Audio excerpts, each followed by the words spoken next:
Today's video, we're going to talk about Facebook lead verification and qualification systems that will net you 90+% of your leads to be qualified and a ton more of them to go along with it. There's a multi-step process that I've personally used on the websites that I own, as well as the websites that our clients uses, not all, but a good chunk of them, where we're getting tons more qualified leads. And the salespeople at these companies are not chasing down crappy, crummy leads on an ongoing basis, which demoralizes your staff. For anybody who has ran Facebook ads, you know just how bad the lead quality is. It's a volume game. You get 20 leads, you get one good quality one. And they're coming in so cheap, it's still profitable, but who wants to deal with all that? And then because of that, there's a whole bunch of talk about how to make it better, get rid of the bots, do SMS verification. There's a much better system that I'm going to share with you on this video where you essentially, every single lead that you have is going to be qualified. And you're going to get 3+ times the amount of qualified leads because you're also using this system. Just as a simple byproduct of switching to this system, I will go into detail what this system is and how to execute it and set it up for your business. If you stay to the end of the video, I'll go over a case study in the product development and design space where we use this system, and I'll show you just how many more conversions and increase in ROI or ROAS that you're going to get as a result of your campaigns once it's implemented. So going into the content here, the step one of the process is effectively on your website, you want to set up a firewall. Now this isn't optional. I want to say do this if you ultimately still feel like you have some issues, mainly because it can be done wrong accidentally, but essentially you should have, if you want the best quality leads, set up a basic firewall on your website so that if people from a foreign country that you know you can't deal with, the traffic gets blocked. Why is that? Because even with Google search ads, and even if you put on your Google search ads that you only want people from the US, for instance, you still got people that are going to be coming outside the country, coming to your website, filling out the form. Unfortunately, even though it's not a big portion of your traffic, it's still some. So if you really want to iron out every last unqualified lead from going to your website and filling out your form, that would be something I would also recommend nowadays. But again, only if you think that you need it, because it can be not done correctly and you can block some good leads accidentally. For that matter, step two, email and phone validation. A lot of people I've seen recently, to kind of make sure every lead that they got is quality, that they have their salespeople follow up with, they'll do SMS verifications. You fill out the form, you got to get a code sent to your phone via text message, and then you got to respond to that to become an actual bona fide lead through the contact form. You don't want to do this because we've done testing and this actually cuts down on the qualified leads you get significantly, double digits actually. It's just as bad as having a CAPTCHA on your form, which you don't want either. At least a traditional CAPTCHA where people got to click the 4 images that have a bus on it or whatever. People hate those and they get frustrated with those. But alternatively, what works basically just as well with no measurable downside, we'll say, is the email and phone validation. So there's third-party services out there which will make sure when somebody fills out a contact form on your website, they put their email address in there, they put their phone number in there. As soon as they put it in there and before the user is able to submit your form, it'll actually call a third-party website and make sure that that email address looks like it's valid. The same thing with the phone number. And just doing that one thing on both the phone number and the email address, assuming you ask for them both, which my recommendation would be to ask for them both anyway, because, generally that's what it takes to make money. But once you validate both of those as real, basically most of the spam leads are just going to disappear because the spam fill out nonsensical emails, generally speaking, not always, but most of the time. People that are just trying to get your ebook without really being serious about it, they're going to false information in there. And there's third-party services. Data 8 is one that you can use for unbounce. I'm a big supporter of unbounce landing pages, but the different ones out there that you can use for any form or any website that you're using. So you want to do this, number one, to clean up the form submissions that you're getting to begin with. It'll also increase the conversions you get because when people put a dummy email address in there because they'll put in a real email in there. Naturally, it'll discourage some people from filling out the form too, and it actually can work against you. I would want to split test it both ways, but more than half of the time, you're actually going to end up with more actual contactable leads when you force them to put the real information in there, ultimately. At least for what we found. That's step 2. Step 3, you're going to have a multi-step form with qualifying questions. So almost, I'd say 80% of the clients that we work with now, we use multi-step forms, not the traditional one-step contact form that asks you your company name, phone number, email address, what's your comments, and then the submit button. That's your traditional form that we've had since basically the beginning of the internet. More recently, and it's not really that new of a thing, but it's becoming more and more common because people are catching on to how well it works, is multi-step forms. I use them on basically 80% of the landing pages we have now because it gives you such a bump in your conversion rates. That is where you're taking whatever questions you want to ask the user and you're breaking it down into multiple steps. The first question is, what's your company name? Then the second question that pops up once you've submitted that is, what's your email address or what have you? Just not to say that that's the order you should do it in, but just wanted to illustrate what a multi-step form is. Generally speaking, with a multi-step form, you ask a really low-ball question up front to get them to answer it so that anybody, even a 5-year-old, can answer that question as an engagement device, because once they've initially answered that question, they're multiple times more likely to answer the second question. And subsequently for each question comes after that. We're doing it because it gets higher conversion rates than just asking the same questions in a one-step process, because people see the form and they say, oh, there's a lot of questions there, I don't want to fill it out. Whereas if you would have asked them one question, they think that's all they got to give, hypothetically, or they're not sure how many they're going to have to give, they're more likely to go through the process. So that's why we do it primarily. In addition to that, it gives you also the opportunity to ask other questions because they don't know that you're going to be asking 10 questions instead of 5. So it doesn't really work against you, really, or not enough anyway. Normally, if you had 10 questions on a form, they wouldn't fill it out at a very high rate. You could ask 10 questions because by the time they're 5 questions in, they're not going to want to abandon the process because they look up sunk cost fallacy, which says people don't like to lose their investment on time that they've already put in, and they're going to be willing to do things they wouldn't normally have done otherwise because of that so-called sunk cost. You could ask them on the 6th question itself something that will help pre-qualify the lead for you. How big is your company? How many employees do you have? Which are indirect ways of asking, do you have money? Basically, how many bedrooms does your house have? Or what have you? Obviously you could find questions that fit for your market to identify how big of a client this is. Do they have the need that you can serve? Do they have the budget that you need? You're going to ask these qualifying questions in the form process, which is going to allow you to identify, is this user actually qualified or not? So that they don't actually are able to get to the end of the process unless they are qualified. Which brings me into the next step, which is the final step of the process has a Calendly option. If the person answers the questions the right way, what happens is you have a pop-up that says, all right, great. Thank you for answering your questions. You're a great candidate for us. Click the link below and book a time on the calendar to speak with our sales staff. And this is something that a lot of firms are catching up on in terms of how effective this is. They right away are able to book a call. If they don't answer the questions the right way, you've got the multi-step form programmed, so you have to have something custom for this, but it's 100% worth it. That'll instead redirect the user to a alternate solution, which is a paid consultation, so that it'll say, great, thank you for answering all our questions. Our initial consultation is $99. Click this link here to pay for your consultation, which takes them to Stripe. They are able to pay. From there, if they pay, they're redirected back and they can fill out the Calendly link. So what this does essentially is make sure that if you're questioning if they have money or not, this will verify if they actually have money or not. And this is one way to do it. The other way to do it would be you could redirect them to your competitor's website. Why not get medieval with it?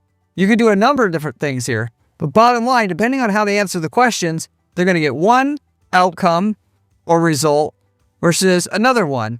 So you're basically using the multi-step form to just pre-qualify the user. It's really that simple. The reason why this is so good is A, you don't have to mess around with any leads that are not qualified anymore. But B, even better than that, is every lead is going to turn into an appointment, essentially, because when they fill out a contact form and then your sales staff have to follow up with them, even if they follow up right away, there's going to be drop-off. A certain percentage are not going to answer the response, whether through email, through phone, doesn't matter. Actually, it works out to about 2/3 of the form leads you get are not going to respond to you if you don't respond within the first 15 minutes, at least in a saturated market where there's a lot of competition. If you're unique and they know that you're the only one that can do this, or the only one that they trust, it's not so sensitive to time in terms of the response rate that you get from that particular lead. But if it's something you're a cog in the machine, you're one cleaning company out of 50 in your market,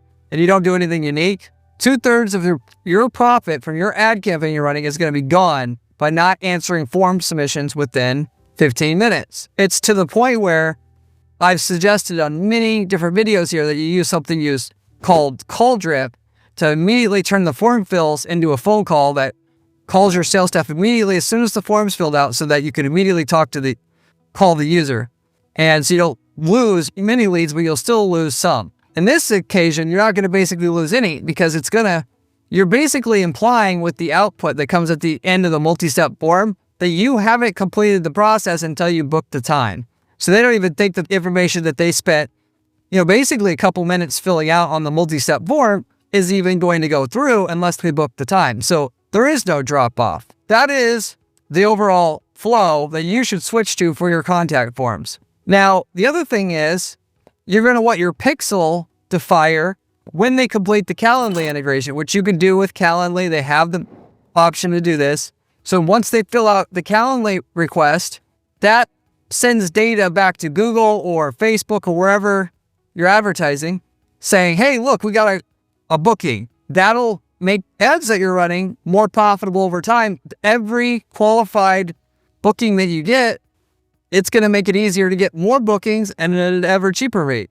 You want to absolutely add that extra step in there so that every lead books a call that you get, it just makes it easier to get more of them in the future. And the more you spend, the easier it will get to get them, and your campaign will scale automatically. Now, ultimately, you could do something like what I've called offline conversion tracking, that the industry calls offline conversion tracking, where if you had a traditional form, you can grab the click ID, which Google has a click ID, Facebook has a click ID, LinkedIn has a click ID, so that when the user fills out the form, if that form fill ends up being qualified, you take the click ID that you collected from the user when they submitted the form initially, that is in the URL of the user's browser, you send that back to the platform, and you can say, hey, this user who matches up with this ID, which is like serial number tied to the ad click, this person was qualified, and then signal to the ad platform to get us more of those type of people. You could do this. You could do this manually. You could do this with some automation. This process completely avoids having to do this at all manually or have any kind of crazy automation, because by nature, if they did not complete the Calendly booking, they're for sure qualified. All you got to do is just send every person that's filled out the Calendly profile form to the ad platform, and the ad platform already knows how to optimize your ads already. So there's no, was it qualified, having to send it back to the ad platform manually. Now, that said, just because they book a Calendly call doesn't mean you shouldn't also track whether the Calendly call was qualified, whether they bought or not, how much they spent. You should also track those things too as well and send it back to the ad platform, because that's going to make you way more money in terms of your ads that you're running long term, and you getting the full value out of your ad spend long term. But this helps tremendously. And if you didn't even track the sales, this right here, just tracking whether they went through the Calendly process or not, is going to help you out so much. The other thing that's great about Calendly, by the way, is they're going to send automated reminders for the user. Once somebody fills that out, day before, an hour before, 15 minutes before the actual call meeting, it's going to send reminders to their phone, to their email, and you'll get really high show-up rates as well. It's really, really cool and really good. But that is the overall process. Now, in terms of lead verification, qualification, like I said before, instead of what I'm saying here, don't rely on SMS validation, because you're going to get a big drop off of double digits. 10, 20, 30% of your qualified leads will be gone just because you require them to validate their form submission through a text message that you send them. And then also, this whole process gets rid of lead validators completely, because what some guys do, particularly other agencies that I've coached in the past, there's also specialized companies that just do this very thing. They specialize in it. That is, when a lead comes in, you'll get an initial validator who calls the lead, make sure, like right away, within 60 seconds, make sure that that person was a real person and with a real need, and then they send it to the salesperson. This avoids all this. This completely cuts out that process. You don't have to spend money on it, and it's just not necessary, because you know it's a real person if they went through the Calendly process. They got rid of all the bots.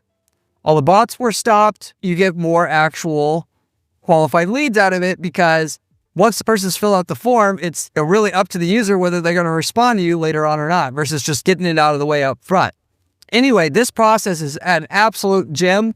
I 1000% recommend updating your contact forms this way. A, doing the validation on the contact information so you get real information. And B, so that if they didn't get to Calendly and fill out all their information, you still at least got those details and they're real. And that it filtered out the bots up front. But then in addition to that, having a qualifying system in place on your form itself, you ask questions that give you a very, very good read on what type of person you're dealing with, and then give them the booking, but only give them the booking link when they answer the questions the right way. Because otherwise, if you just have the Calendly link there for them and they fill out the form, you're going to get your salespeople waste their time again dealing with people that aren't qualified. Whereas the questions themselves on the multi-step form will make sure every single person where your salespeople have to book and block off a 30-minute meeting, it's always going to be somebody that they know that they can sell, that has the capability to buy, has the needs that they need, and that you can solve with your product or service. It does a great job doing what the salesperson normally would have done, had to do on their end anyway. Following up with the lead, then getting in contact, then asking them preliminary questions. Is it a good, do you have a need that we can solve? Do you have money? And then eventually getting to the actual sales pitch after all of that. This automates all of that. And it is not that hard to do. In fact, there's definitely a need out there for a contact form plugin for WordPress, for some of these other main ad platforms that would allow you to create a multi-step form without any advanced coding that would integrate Calendly within it. I had to create this done with manual coding on the businesses that I am part owner in, even though this is a great, business opportunity idea. Somebody here watching this could make a plugin like this so that your standard like gravity form on WordPress that most people use, it had a multi-step form function, and then would integrate and allow you to either send people to your competitor or send them to Calendly, depending on how they answer the questions. And it just, particularly for like one-man shows that's busy, you just want your calendar filled out with people that are qualified already. Or if you want to make it basically every single lead that you talk to over the Google Meet or through Zoom is going to close, you could have an extra step in there which requires them to pay for a booked meeting before they get to Calendly, and you're going to have like a, basically a 50+% closing rate on the appointments that you actually are on as well. Which that you got to, for the most part, that doesn't work in most markets. If you ask people to pay for a appointment, that you're not going to get enough of them. If they know who you are, you can do that kind of stuff, or you're a huge brand, you can do that stuff. If they don't already know of you of some sort, you can't really do that. But anyway, you can make a plugin that would allow you to have the multi-step form with multiple exit solutions for the user based upon how they answer the questions, either Calendly, book a meeting, or send it to the competitor. It would be a really cool tool. I'm going to go through a case study here for a product designer that I wanted to share with you to show how much this actually affects your bottom line once you implement it into your business. But if you haven't subscribed to the channel, you should absolutely take a minute to do that. I've got the best content on the web on how to make money with ads here. You should subscribe as a result of that. I've also, by the way, if you've subscribed already, got a great blog on my site you should check out as well at guaranteedppc.com/blog. If you have any questions about anything I'm covering here, you can always ask me. I got a link you can go into the comment section and you can ask me anything you want there. It can be about this, or it could be any marketing related question. I love giving back to my users. I also got a link in my description of this video that you can find that has a link to my Discord group, and I'm very active in there as well, and you can reach out to me there as well. In addition to that, you can reach out to me through my site at guaranteedppc.com, and of which I do coaching and consulting if you want to set up a private conversation with me to figure out how to do something in specific. I also do done-for-you services. So if you want to talk about doing all your ads for you, me being your personal strategist on everything that you're going to do moving forward, I'm more than happy to give you a strategy and projection of your results and guarantee of results, given that our agency, our done-for-you services, do not come with any kind of cost unless we are able to lift your profitability a certain minimum amount up front. Minimum 25%, but in a lot of cases, 100+% on top of whatever you're doing now or have done in the past. So if you're interested in that, let me know. I also have templates available to where if you're in a market that we've already been in, we can tell you the winning ads, landing pages, all of it that work for your niche market. You copy paste that into your ad account and get the same results we did with none of the hassle of what we had to go through to get to the same results in your market. And we've got hundreds of templates and hundreds of markets because we've been in business a long time. I can tell you the results you're going to get with it up front. If you're interested in that, let me know. Anyway, for the product design company, which if you're just curious about what is a product design company, this is like if you got an idea for a new broom and you want to bring it to market, you need somebody to design the initial sketches of the product and then make the CAD files that'll go to the manufacturer, all of that stuff. There's companies that specialize in this. They also help you with the patent, all this stuff. They also have relationships with manufacturers. So they'll make sure your files go to the manufacturer, basically the whole shebang. Everything you would need to bring a product to market technically. And people are searching for like product design company, stuff like this. With that, of course, we have our ad that says, hey, we can design your product for you, send them to a dedicated landing page. What I have here is what our results were before we switched over to a multi-step form process, like I mentioned here, and the Calendly book option that was built within it. We set a standard 5-question field on our contact form, one step by itself. Before, when we had just the 5 fields by itself on the contact form, we had 118 conversions on an average 30-day basis and a 614% ROAS on our campaign, which is not too bad. I mean, that was profitable for that space. However, along the way of working with this client over the years, I've also learned this process here that we started switching everybody over to and getting a lot more results. We overhauled his entire sales process in that way, at least for the form leads. And instead of 118 forms conversions a month that we got, we went from 118 to 346. So basically, we tripled the amount of form conversions that we got, specifically that were actually qualified, that we verified was qualified. The ROAS went up to almost 1,600%, 1,594 once we implemented the strategy. The strategy itself had some time to work. So we waited for 6 months for the actual Calendly data was being fed into the account for 6 months. We benefited from that. So part of that ROAS increase, or should I say a large part of it, is simply because we're sending qualified lead data to Google, whereas before we weren't really sending it to them. We were just optimizing for form leads. So that's a big part of it. But that increase in qualified leads of triple simply was just coming from almost all of the users, or basically all of the users that fill out the form, they were on a booked call. And we were able to do that with one salesperson still without overrunning them because we made sure that they answered questions up front that made them a qualified user before they could book the Calendly call, just like I mentioned to you before. The combination of potentially tripling your qualified leads by using the system because you're going to be able to get the user to book a call right away versus having to chase the user down and then getting them to book a call after that. And the fact that you can send data to Google about which leads are qualified and qualified enough to actually also book a call with you to optimize your ads. You build up that data for 6 months like we did, and then switch your campaigns to optimize for those leads versus the other leads. That is somebody who just filled out the form. You're going to get a massive higher amount of ROAS from your campaign, given that the lead quality that you get is going to be much better. So instead of just optimizing for any form fill, you're optimizing for form fills that turn into an actual appointment. So that makes a big difference. And you did a at least a doubling in your ROAS on your campaigns, optimizing for qualified leads. Even if you didn't do exactly what I said here, and you just uploaded the qualified leads that you got manually, like I was saying before, just automates the process and does it in a very clean way, if you will. I've talked about before how you can link your CRM system to Google Ads, in this case, because that's what this was. But I don't recommend it because the CRMs are very unreliable, and it's unreliable in terms of how it sends data to Google. And I use manual apply conversion data to Google as a result of this.